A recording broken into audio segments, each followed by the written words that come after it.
It is time for Flames Unfiltered, hosted by Burud, Kyle Lewis. An early Saturday morning for us, talking Flames hockey. Kyle, last night didn't go that well. No, it's actually late Saturday morning for me.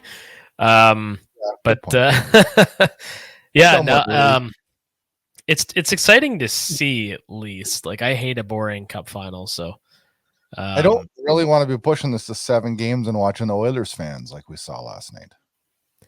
You know what? I don't know. We'll see what happens Monday, but I just can't see the Oilers winning the cup. And it's not because I'm a Flames fan. It's more to do with seeing a Canadian team win it, again in my lifetime. It just feels so unlikely so much of the time. But I also realize that, the NHL is going to want a Stanley Cup ring on their number one superstar, right? So is it weird, though, that they go down 3-0? Is it going to be harder on Oilers fans to come back like this and then lose in Game 7? Or is it harder on them to just get swept? It's harder long-term to just get swept. It's harder short-term to lose in 7, I think. Because that sting's going to be huge, but at the same time, the narrative will change in a month. It'll be like, oh, they made it to Game 7 of the final, and they'll say it for fucking years. So, we'll hear about this and if they win, God knows how long we're going to hear about this. So, yeah, I don't know. Good series though. It's been, like I said, it's been entertaining, if nothing else. So, it is. Ratings are through the roof in the U.S., which is mind blowing. Florida, Edmonton, and the ratings are, what did they say, 20% up this year? Let me look here. I got the notes. 64% up from last year's final. That's absurd. And you know what's really weird about this whole thing is I haven't heard a peep about Canadian ratings. And that leads me to believe that they're not as good as they expected them to be. I can tell you that. Yeah, well, the conjecture around the Oilers being Canada's team pisses a lot of people off. Mm-hmm. And it doesn't matter necessarily that it's the Oilers. I mean, I'm not just speaking for Calgary here, but people don't like being told, the narrative. They create their own, right? So we get enough of that in everyday life, right? Well, that's it. And there's an advertisement that's running here for a couple of months. I know what you're talking about. The Chris Cuthbert one with Boston Pizza. Yes. And it pisses everyone off, and as it should. Like, sports are sports, and trying to write a TV ad that's going to run against the traditional method by which we view and enjoy our sports doesn't work. Like, some of my closest friends, are Oilers fans, for example, and they're great friends, but we love ripping on each other, right? And I have nothing to say right now, of course, but that's part of like sports fandom, right? I mean, yeah, we don't want to be grouped together unless you have a collection of players on a given team. And I couldn't even name you one right now, but like, I guess for us it was the 04 Flames, but like, lunch bucket group, like just likable, unlikely, sometimes you'll see that, but yeah, I don't know. But as far as the viewership goes though, I don't know. It's kind of interesting to me. I mean, the cup final, a lot of people that I talked to the last few years didn't give a shit because the teams that were in it meant absolutely nothing to them. Yep. But I haven't actually seen any of the numbers.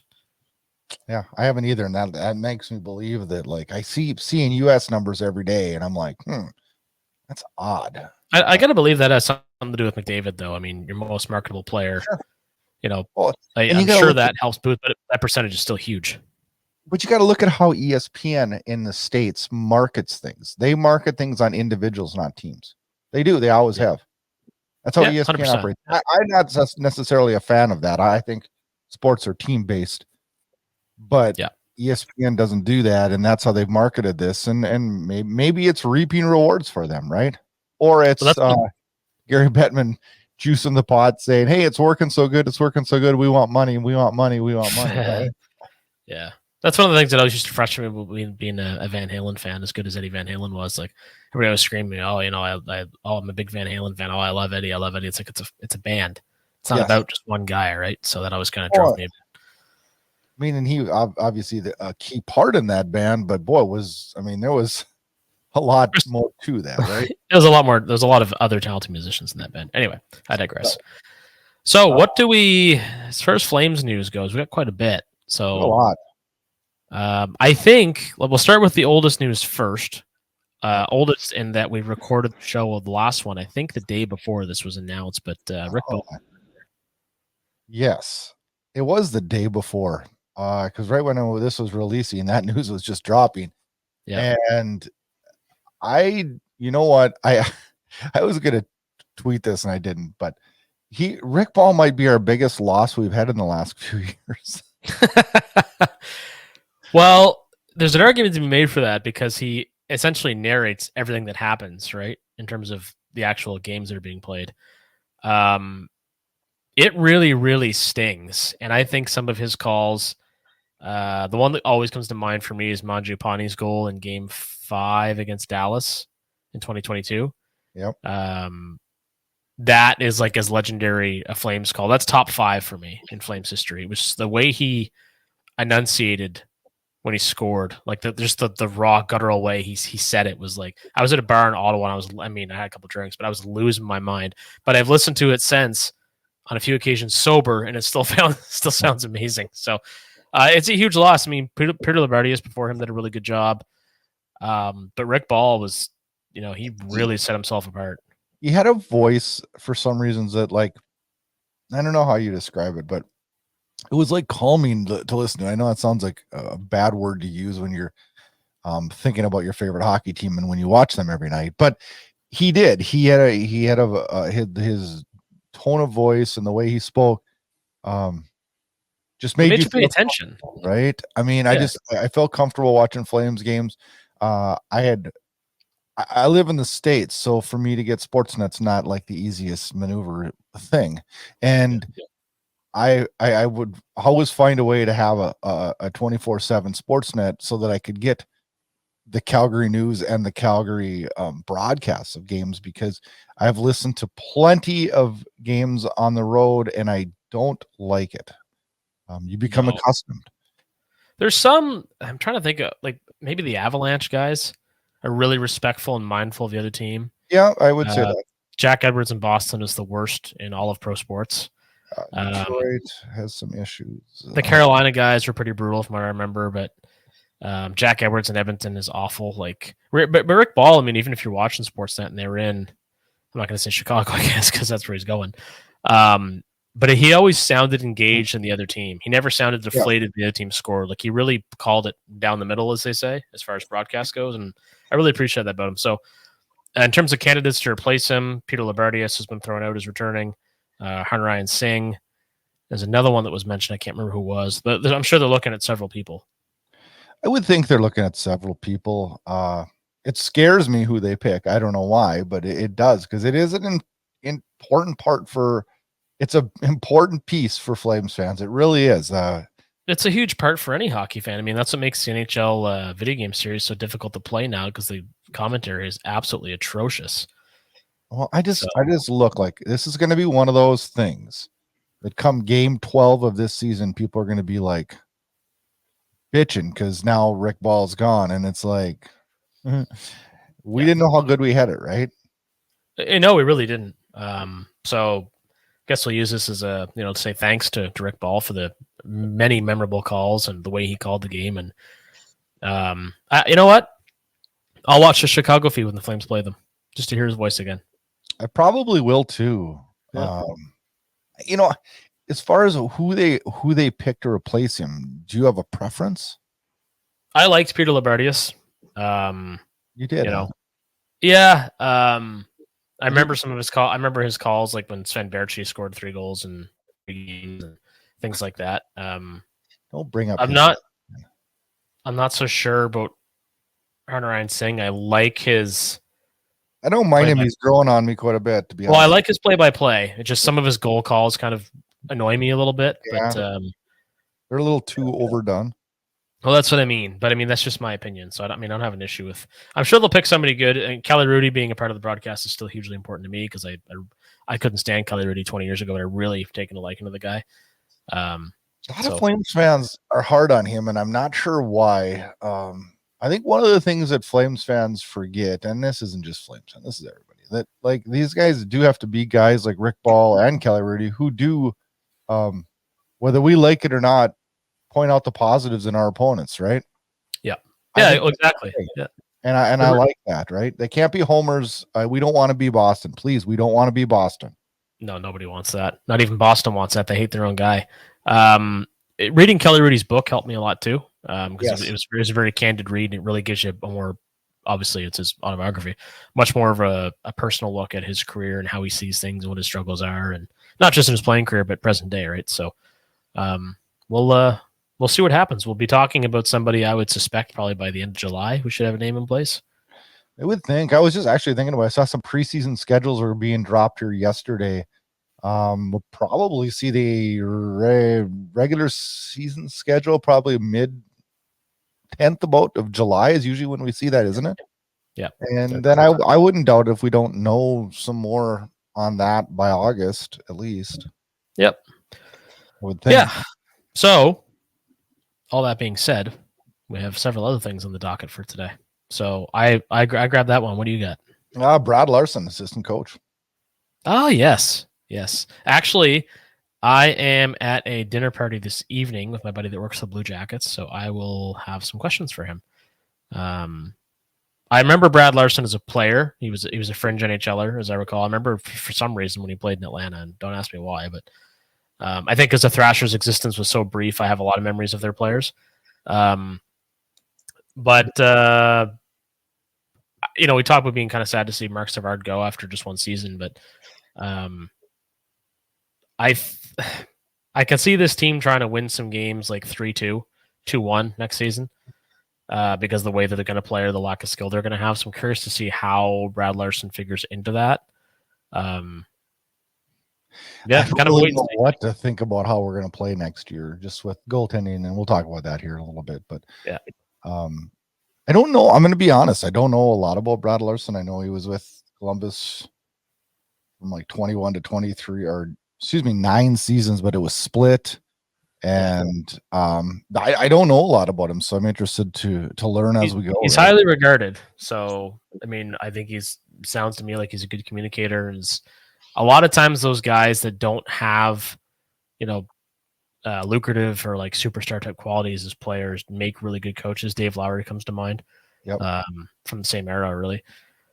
So, jury's kind of out, but I'm going to talk to some people that I know and try to get a bit more information on this guy. So, but I mean, they were very quick to get somebody in place. So, we'll see. Yeah, that did take long, and yeah, we'll see. I'm pleasantly looking forward to learning more about him and seeing where this goes. So, yeah, exactly.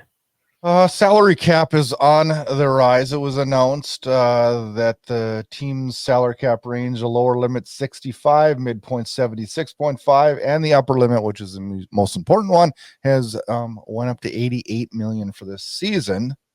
So the Flames have over $20 million in cap space. I want to say it was about 23 when I looked. Yeah, it's a lot of money, and I get a feeling we're going to have a lot of money all year. Well, I was reading an article the other day about how cap space is a commodity, and I've been making that argument for a long time. So where the Flames have been content to spend to the cap in failed attempts to be or remain competitive, I think we're probably going to go into the season after a few signings and stuff with probably around 12, 15 million in cap space, I would guess. And see where that takes us. But I know that in terms of like retaining salary in trades, that's a huge, huge commodity now, right? So I suspect we'll see some of that being used down the road. Yeah. Yep. Cap space is leverage, right? Yep. Huge asset. Huge.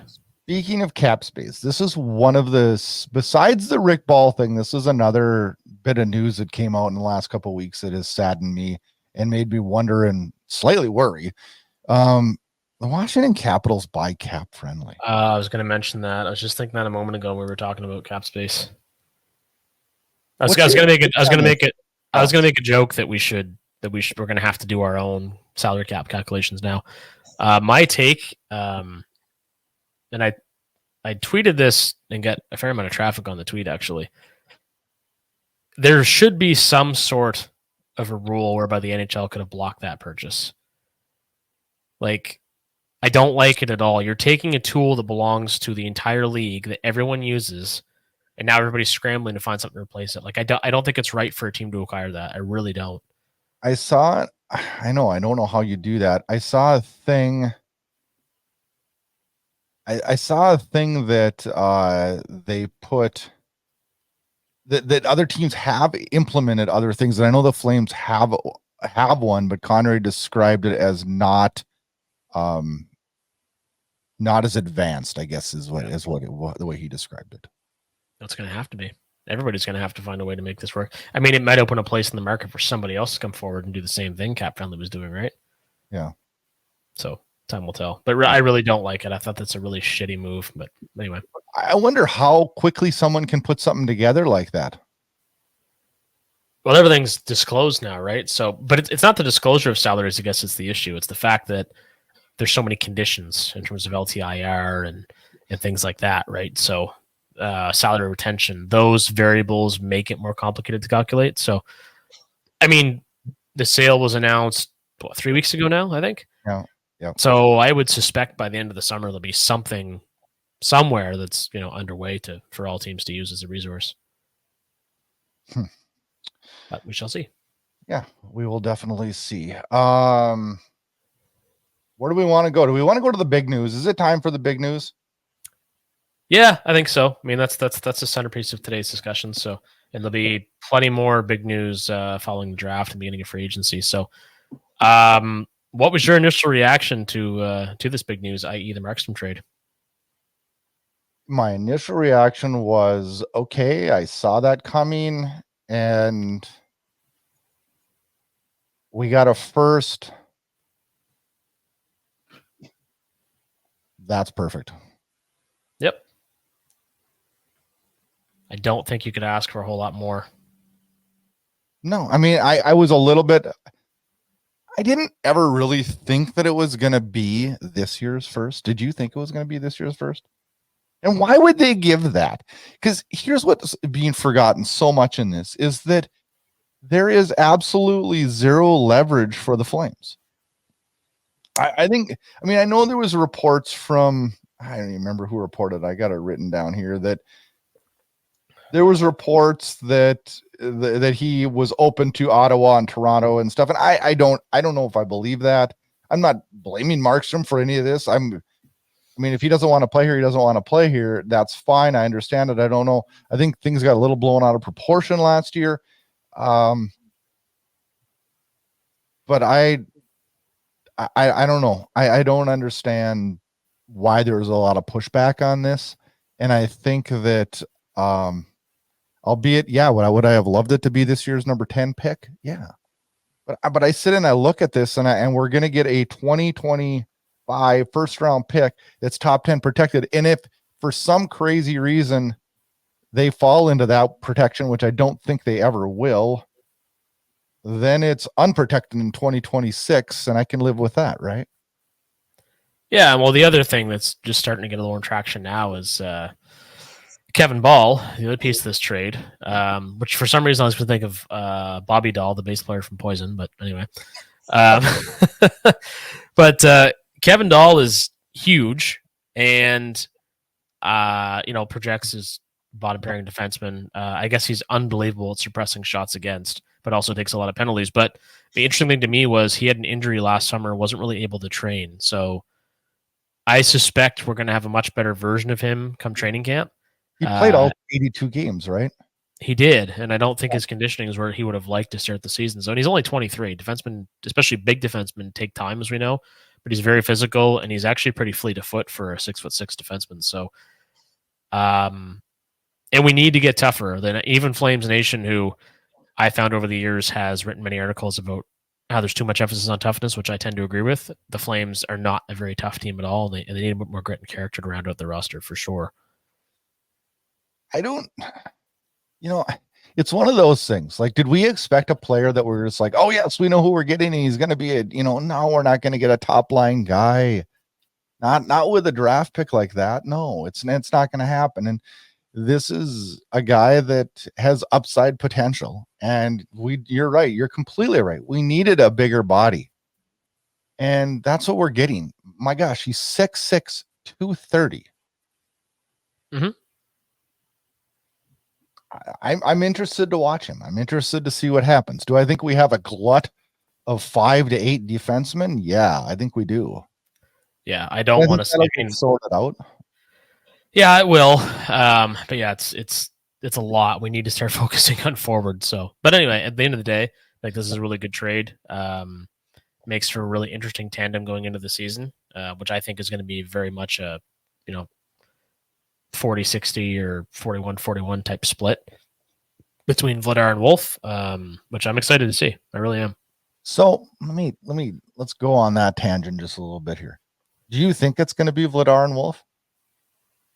Well, there's a lot of talk about re-signing a guy like Cam Talbot. I'm not sure if that would interest Talbot or not, but I'm perfectly okay with it. Whether or not I think it's going to be the case, I lean towards yes, because neither goaltender is a bad goaltender. Both have quite a bit of potential, especially Wolf, obviously. Not really. I don't really see what other direction they go in apart from signing another stopgap, which they did for years with Mike Smith, Brian Elliott, Chad Johnson.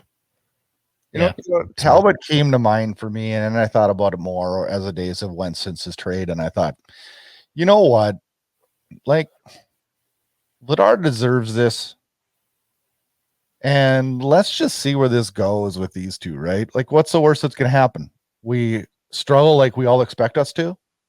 Well, and he had a hip injury, right? So yeah, I think I nagged him pretty well all year, which I think he said as much.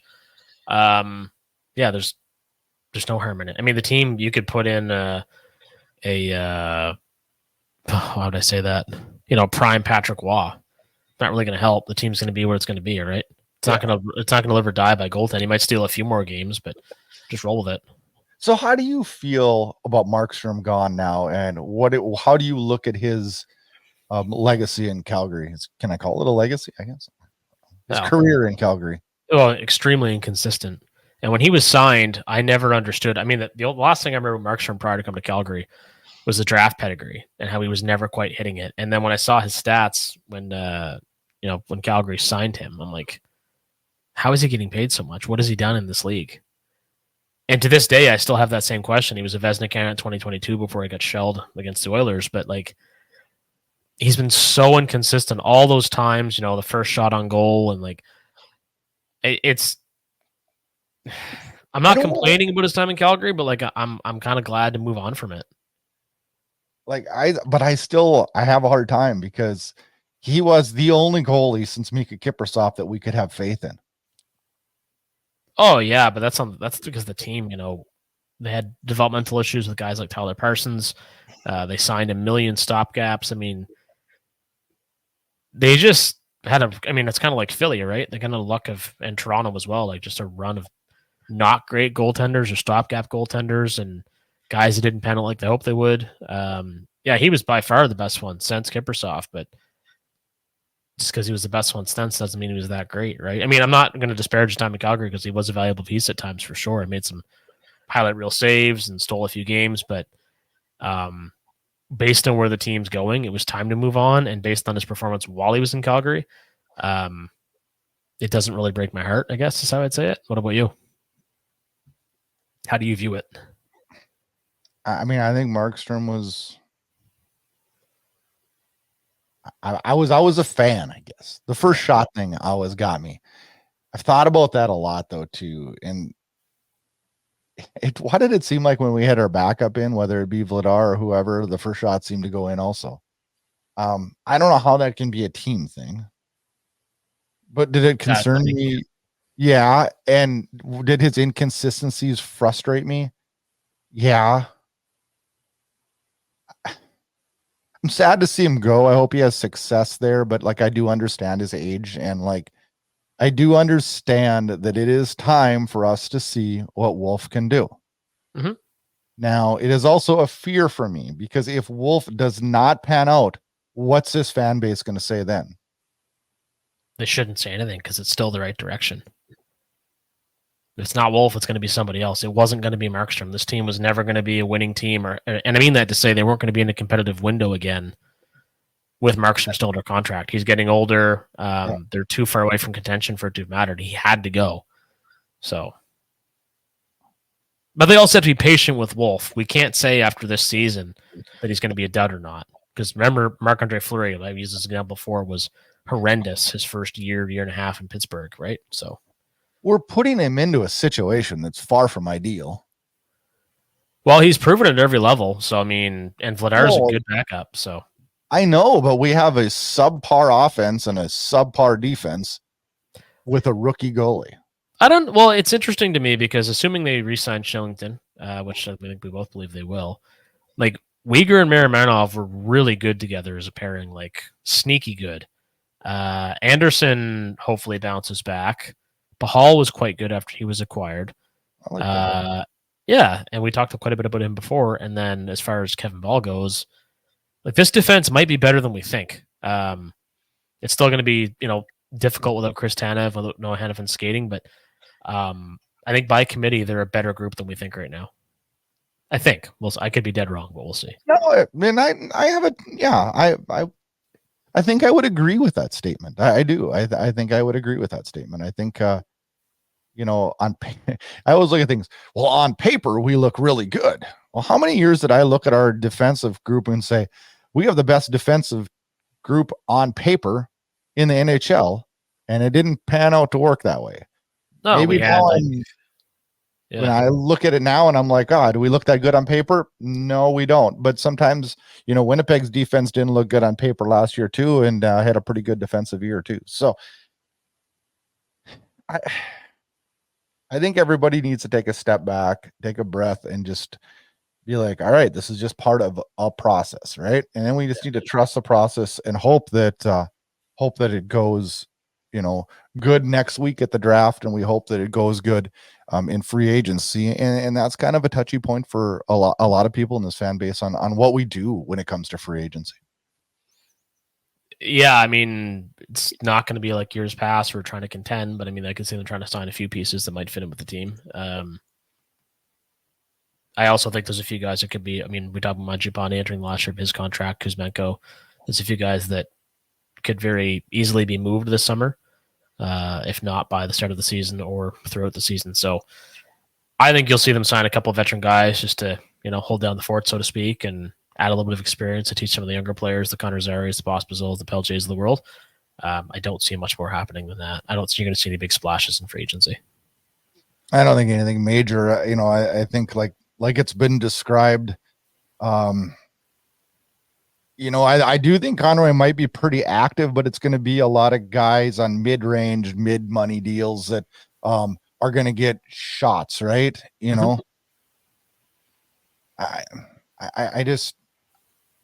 don't know. I think it's going to be interesting. I feel like right now, do you feel a little bit like everybody, and this will kind of switch topics to the draft, everybody in Calgary is more worried about getting Tij Ginla than we are anything else? And whether that be right or not, I guess we'll see, right? I found that conjecture died down a little bit the last few weeks. I may be in part because the chances of drafting him are lower than we initially thought. But I think we need to draft a forward. I think we absolutely have to draft a forward. So obviously he makes that list. So but we have a lot of good, solid defensemen in the top 10 ranked draft prospects. Mm-hmm. You still hold your guns that we need to draft a forward? Absolutely, yeah. I don't want any more defensemen. Surely to God, a few of these guys are going to pan out, right? And unless there's a D that like really slips to them. Other than that, I'm how about if Sam Dickinson's available? Well, you have to look at it for sure. But I just think that position is pretty stacked in terms of prospects and current players that have a lot of potential. So if the draft never goes exactly like we think it's going to, right? So I'm way all over the place today, but that's why my mind's working in the morning here. 15 draft picks in the first 3 rounds in the next 3 years. I think it's good to stockpile draft picks.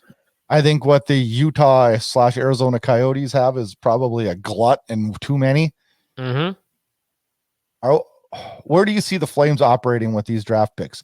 Are we utilizing the majority of them and using some of them as trade leverage, or where do you see the team using them? Using most of them, I suspect, unless they're path to contention is quicker than most think. And I had indicated in our last show, I thought it was going to be, they'd be maybe in a playoff spot, not this season coming, of course, but the one after, depending on how all the youth develops. I think they're going to take most of those picks and use them, but I'm convinced a few of them are going to be, used in trades. And I do think Craig Conroy is going to be active in terms of salary retention to acquire more, high draft picks from teams that are looking to dump a few bad contracts. To rewind, when you brought up the word salary retention, 30%, 30 point whatever of Markstrom's was retained. And that seemed to be the glitching point with upper management in Calgary. Yeah. Come trade deadline. Did it surprise you that 30% was tagged in on this Markstrom deal? Or it worked out to what, 1.8, I think. I think it was, I got the exact number up here. It was 31.25. Yeah. I think that's 1.8 something, 1.88 or something. I didn't like it at first, but Darren Haynes made a good point.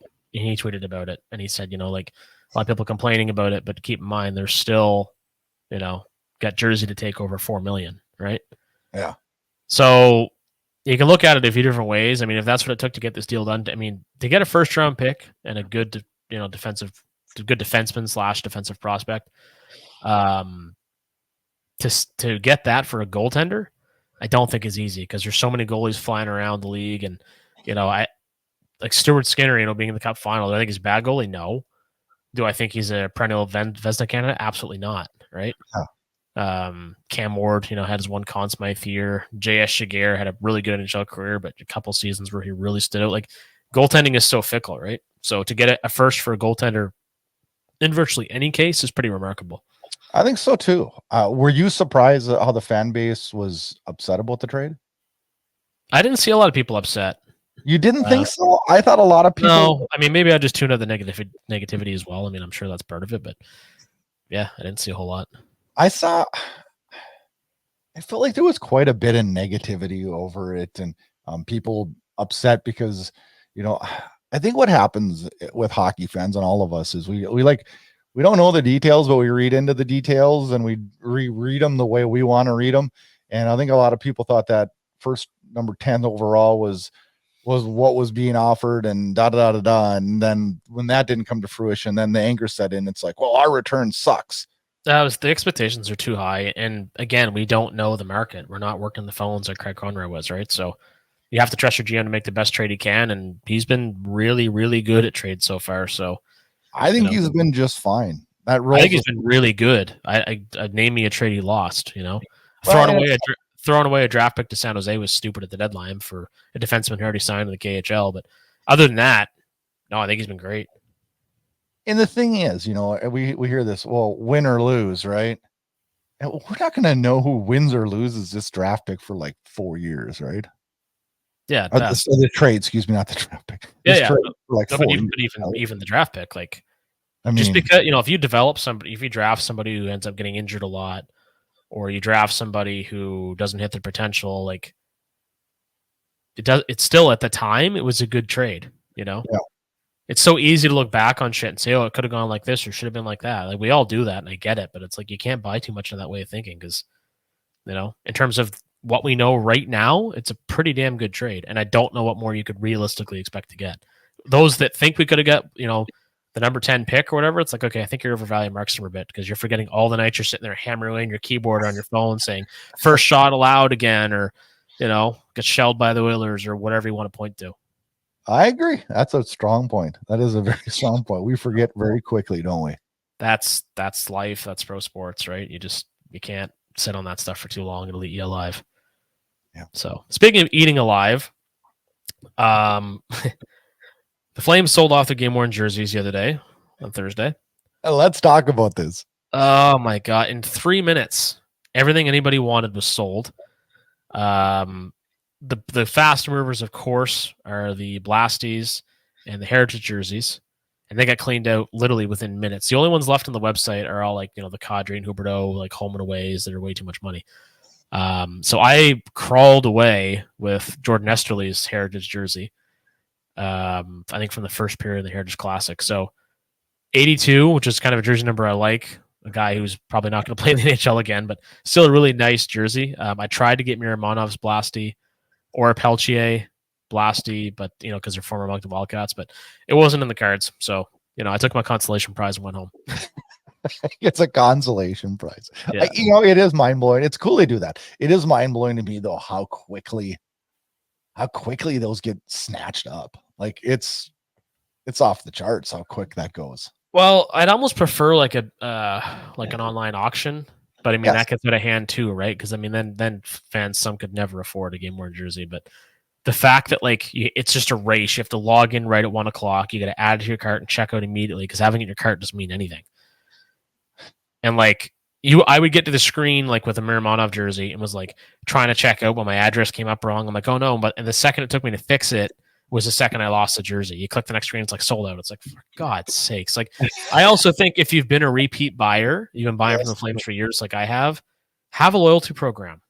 You know, something. And I don't know what the answer is, but it's then you could argue that then how do you ever get into it if you have a loyalty program? So that's the thing. And then some people in the Flames game worn groups will be like, oh, how are these gone so fast? Why is everybody buying these now? It's because you idiots keep talking about it. It's because of groups like that everybody knows. It used to be kind of a niche. I bought a Backlund jersey with a 100th anniversary patch on it for $400 back in 2017 because nobody was paying attention. Now it's like everyone and their dog is on their laptop at 1 p.m. on that day. Let's go. And it's holy fuck. Anyway, it's a stressful experience, man. I got a stressful job as it is every day. And buying these goddamn jerseys, I don't know. I'm pretty much out of wall space in my basement though. So somebody's going to get moved. What you're describing to me though, is back in when eBay came out 25 years ago and you're trying to buy your, you remember that? And you're on dial up and you're just let's jump. No, everybody's got to stop. Oh yeah. Yeah, I'm trying to buy Van Halen tour t-shirts, $50, which is all the money I had when I'm 16 years old. That was a disaster. I made some poor decisions. Anyway. Well, we all did, right? We all did. True. Where do we go from here? I don't know. We got the draft coming up, and that's the thing. We're going to have a show in probably a little over a week's time. I presume we're going to roll the draft and free agency probably into one because the proximity of them. We can. Yeah. We can, yeah. Or maybe we'll do a part 1 and part 2, 2 shorter shows, one on the draft, one in free agency. What I was hoping to do is maybe we could hop on next Saturday night, do a draft show, and then do one right after free agency 4 days later, Yeah, that may work. Hey, we'll figure it out. Point is, there's going to be a lot of stuff to talk about. Yeah, so it's going to be interesting. I have all the faith in the world in the Flames brass to make the right decisions at the draft. Free agency, I feel similarly because it's going to be a very different approach than years past. I have no idea, not even a fathom of thought of who they might look to sign in free agency. So I think there's going to be a couple times I'm going to look at at Twitter or something and go, that's interesting, or I didn't know he was a free agent. No, I'm with you. I've looked through the list, and it's tough to decipher on who would fit and who fits this plan, because it's really a timeline plan, right? So it's going to be interesting. But this week's going to be nuts. I got Monday nights, got the Game 7, Thursday nights the NHL awards, Friday nights round 1 of the draft, Saturday nights or Saturday afternoons around 2 through 7, and then we get a little break, and then September 13th through the 16th, the Flames are going to take part in that Penticton Young Stars Classic, which is going to be cool. That's going to be with Vancouver, Winnipeg, and Edmonton. Yeah, we got a lot this summer to watch. Yeah, it's spread out a bit, which is nice. I mean, it's the off season, and it's off season for us, which is admittedly nice on a lot of occasions. Give it more time to put some thought into stuff and spend some more time on certain topics. But it's going to go quick. It's going to go really, really quick. I'm actually away on vacation the end of July and then again for a few days in September on the exact same dates as that tournament. Yeah. It's a lot of stuff to look forward to. I mean, again, change is fun. Even if it's not always changes you like, if you don't like the Markstrom trade, whatever. I mean, it's still fun. They're doing stuff. They're not sitting there doing the old Jay Feaster. Oh, we're going for it. Like, no, you're not. Well, I surely didn't want to go into this season with a 3-headed monster in goal again. Oh, I don't need to talk about that. Although I did see a Yoni Ortio Calgary script game worn $600 US, I think, on one of the game worn groups. Yeah.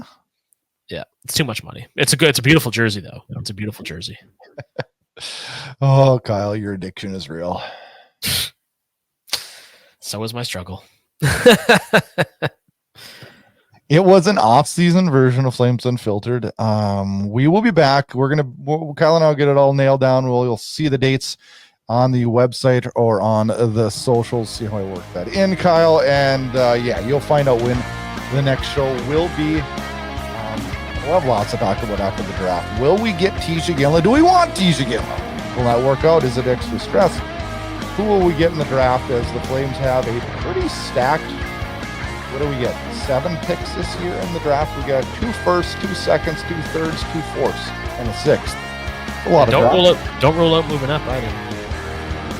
If they see a guy that they want and they feel they can make a play by throwing in a second or something to get him by bumping up a spot or 2, yeah, I can see it. So it should be fun. Yeah, too. It could be a really interesting draft. That's next Friday night. Should be fun. Flames first time have relevant picks in the first round. We haven't seen that since the old Sam Bennett pick, right?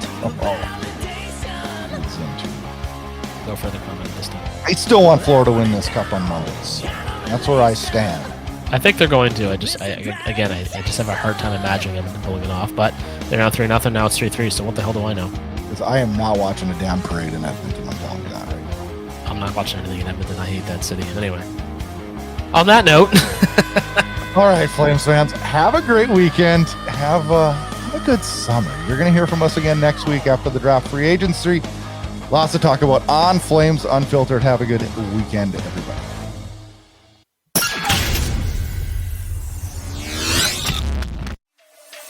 Thanks for listening to Flames Unfiltered with Brad Burud and Kyle Lewis, your source for unfiltered Calgary Flames hockey talk. Keep it locked on flamesunfiltered.ca. Subscribe where you get all your podcasts to never miss an episode. Flames hockey talk every week, presented by Inside Edge Hockey Media Group.